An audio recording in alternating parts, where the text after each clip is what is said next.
Okay, so this is god awful, man. I'm to the point where I don't even know if it would be worth it. So I just want to read through this article, this article in particular that I have up, and I want to just see some of the details that come out of this because as it stands right now, I don't know if it would even be worth it grabbing Brandon Miller. Now we're gonna read through. We'll see if whether or not we believe that he is someone who can't be trusted once he gets to the NBA, or are we going to see it as more of a Ben Carroll situation in which it was just, hey, wrong place, wrong time, and he was there, but he's not directly involved. It's just really, really messy. So I just want to read through that, see some of the new details that his lawyer has came and clarified, and just see how we feel about it when it's all said and done. I want some nasty. Are we having fun yet?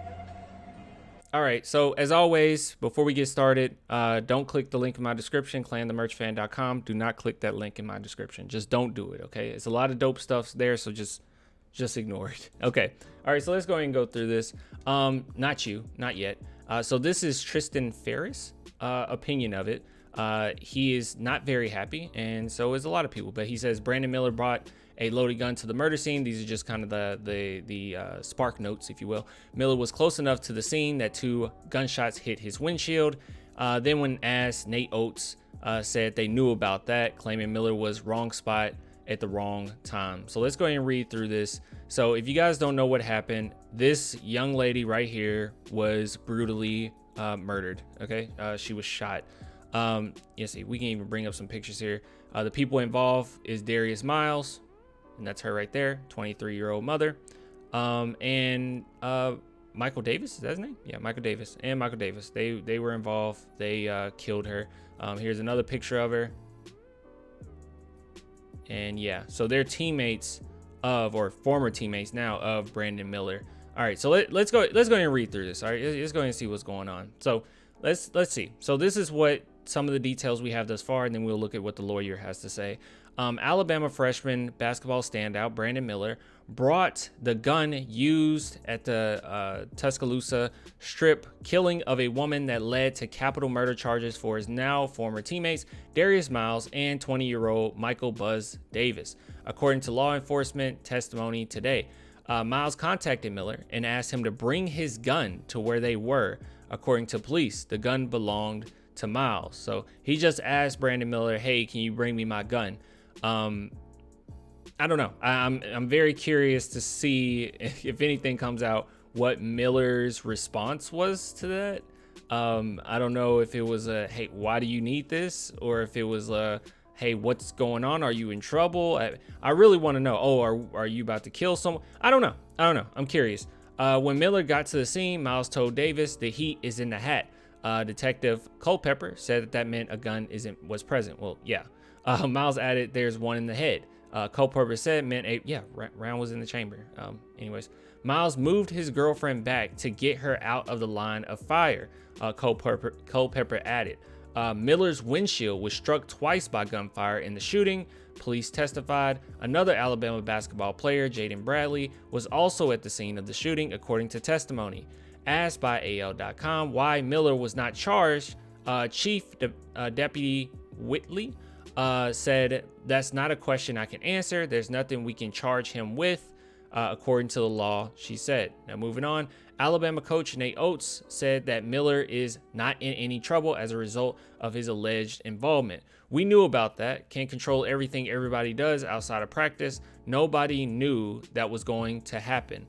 College kids are out. Brandon hasn't been in any type of trouble, nor is he any type of trouble in this case. Wrong spot at the wrong time. That's what he had to say.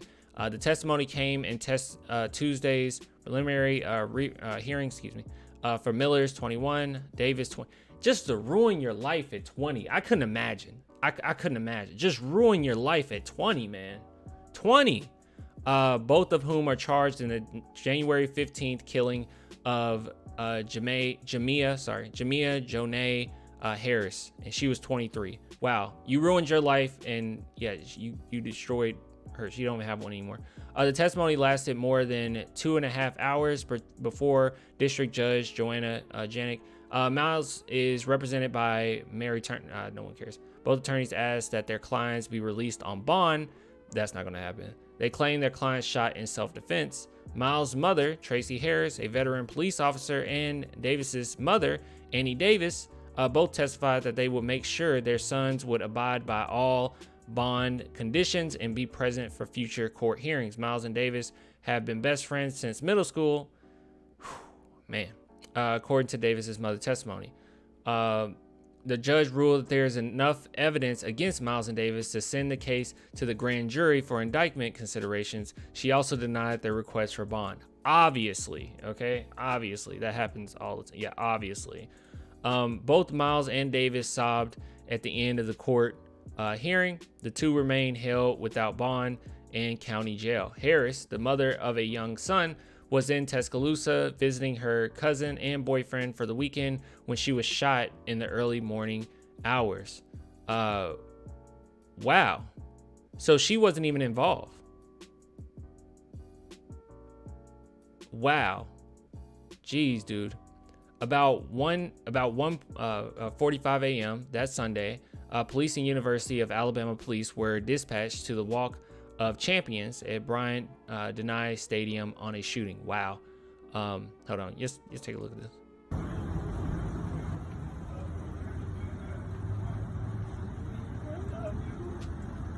Oh, dang. He's crying.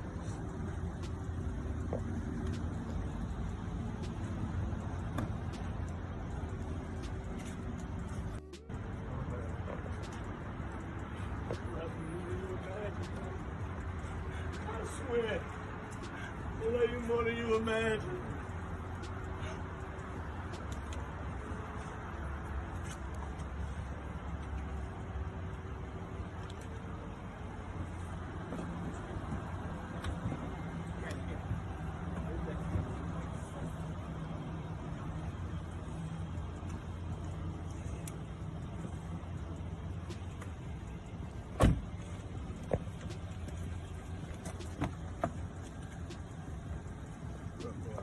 Wow. Jeez. Wow. I have no idea. All right, let's keep reading. And also my thoughts on this whole situation is starting to get a little bit more fuzzy. We'll talk about that in a minute. A Jeep had stopped there upon sighting a University of Alabama police vehicle. Harris was dead inside the vehicle, said violent crimes capital Jack Kennedy. Harris' boyfriend, who drove Harris from the shooting scene, told police their vehicle had been struck by gunfire. Dang. What the heck was going on? He had returned fire in self-defense and may have struck a suspect believed to be Davis. Oh, what the heck was going on? Investigators determined that the shooting happened in 400 block of Gray Street off of University Boulevard. Harris's mother, Carla Hurd,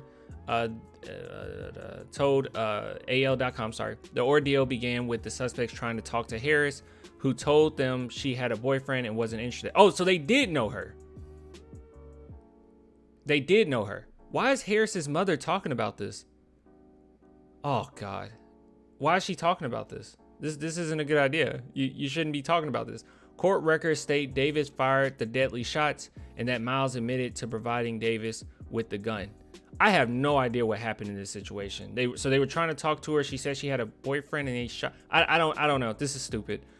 It was announced the day before the fatal shooting that the junior forward was ruled out of the season due to an ankle injury. Following news of his arrest, it was announced that Miles was no longer on the team. Testimony from today's court hearing show all involved had gone to 1225 Sports Bar that night. All that involved went out to the bar that night. Miller dropped Miles off at the club, but did not stay because the line was too long. Wait, is this the night of, guys, I'm so confused. All right, is this the night of the shooting? It was announced that the day before the fatal shooting that the junior forward was ruled out. Following news of this arrest, it was announced that Miles was no longer on the team.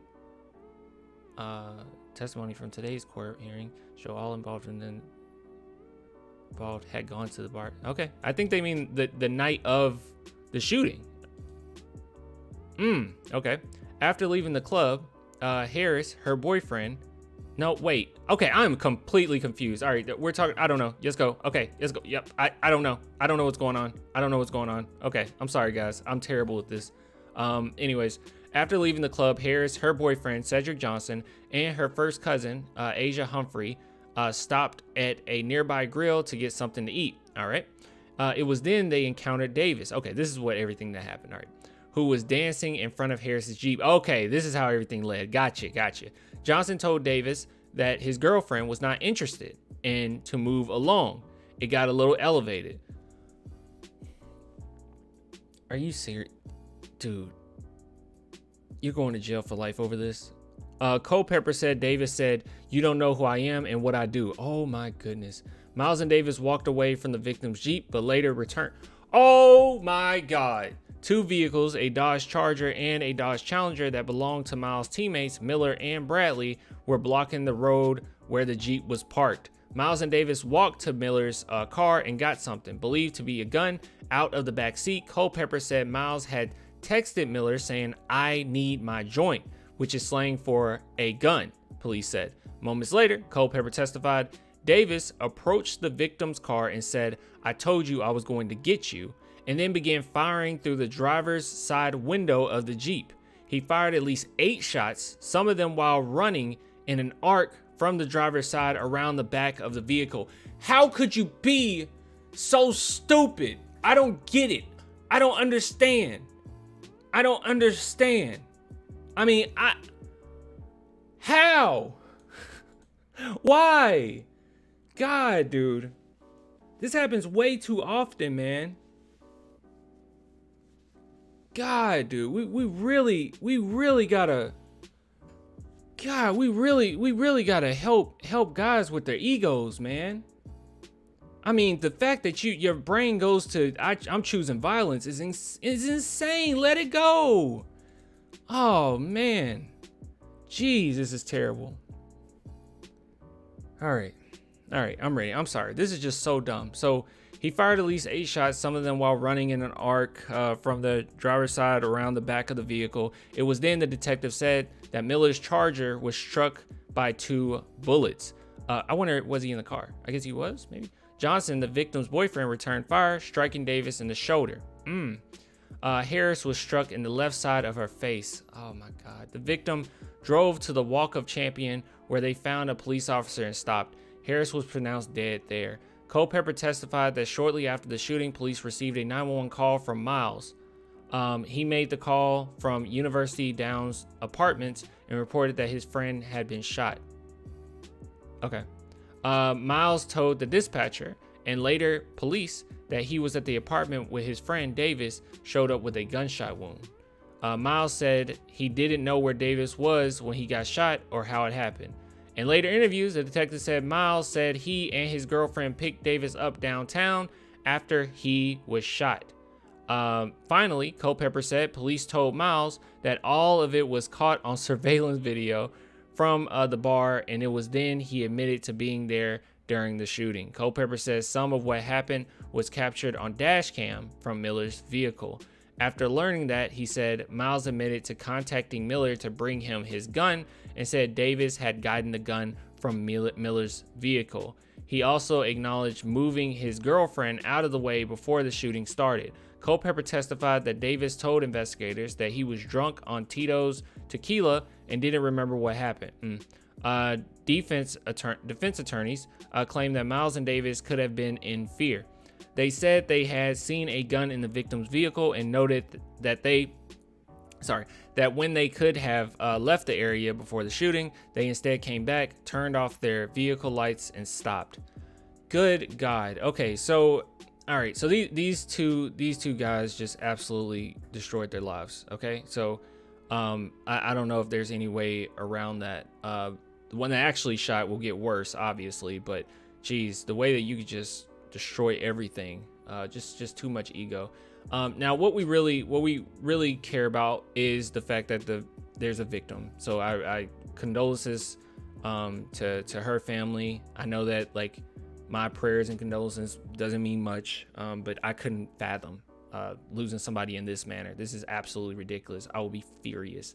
But with that being said, Brandon Miller. So I do want to talk about this. So Brandon Miller as you guys know, he more than likely he was going to be the 3rd overall pick. So one of these teams we're going to grab him. All right, our Spurs, maybe Detroit, Charlotte, Houston. If you were the 3rd, 4th spot, he was projected to go around there, right behind our boys Scoot Henderson and Wembanyama. But after this incident, I don't know if that'll be true, because at the very least you can sit back and say, who, like, I know these were your teammates, but I mean, no. I need my strap. Like, no, what's going on? I have a future. I don't want anything crazy happen. I don't want to get killed, but hey, that's just how I think.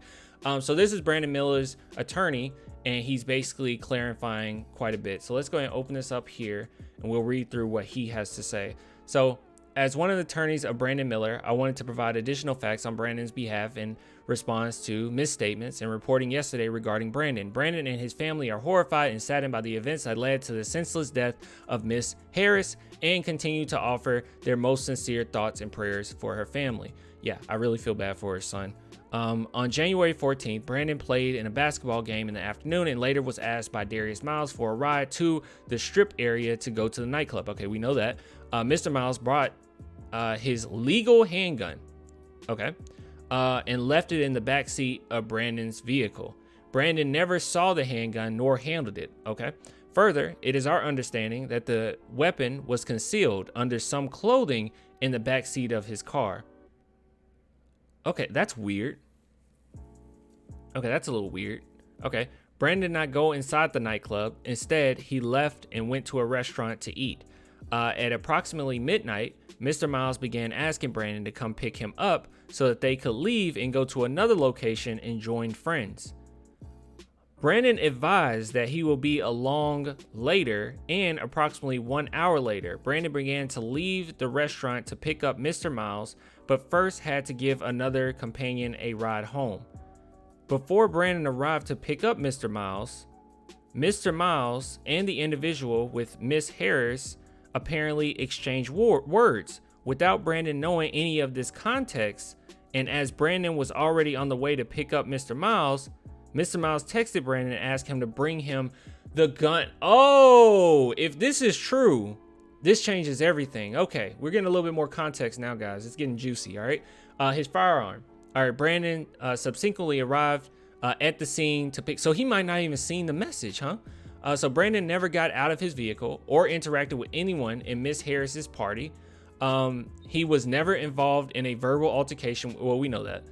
Brandon never touched the gun, was not involved in its exchange to Mr. Davis in any way, and never knew that illegal activity involving the gun would occur. Oh, we learning. Brandon did not block the Jeep driven by Mr. Johnson. Well, we don't know all this. Okay. In fact, Brandon had already parked on Gray Street when the Jeep pulled up behind him.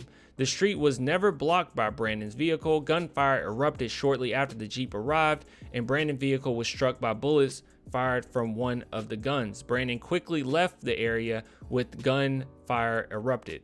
As soon as he was notified that someone had been injured and the police wished to speak with him, he has fully cooperated with law enforcement's investigation. All the events described above are clearly captured on video. Okay. There is no dispute about Brandon's activities during the evening.